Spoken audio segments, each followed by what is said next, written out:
আরফিন শুভ আবারও আলোচনায়। ভারতের নির্মাতা সমীক সেনের ওয়েব সিনেমা জ্যাজ সিটি, যার ট্রেলার ইতোমধ্যেই দর্শকের মধ্যে তৈরি করেছে কৌতূহল।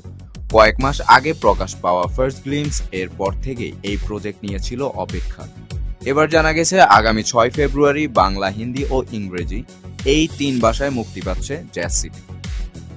ট্রেলারে আরফিন শুভকে দেখা গেছে জিমি রয় চরিত্রে। একাধিক লুকে ধরা দিয়েছেন তিনি, কখনো 200 স্লিম কাট স্যুটে, কখনো সাদা ক্লাসিক স্যুটে, যা তার ক্যারেক্টারের ভিন্ন ভিন্ন দিক তুলে ধরে। 2 মিনিট 34 সেকেন্ডের এই ট্রেলার দর্শককে নিয়ে যায় 1970 থেকে 71 দশকের রাজনৈতিক ও সামাজিক প্রেক্ষাপট। बंगाली या मुसलमान झूठो है। বাংলাদেশের মুক্তিযুদ্ধ, ভারত পাকিস্তানের সম্পর্ক এবং সেই সময়ের মানুষের কনফ্লিক্ট সবকিছু এসেছে সিরিয়াস ও স্টাইলিশ ট্রিটমেন্ট।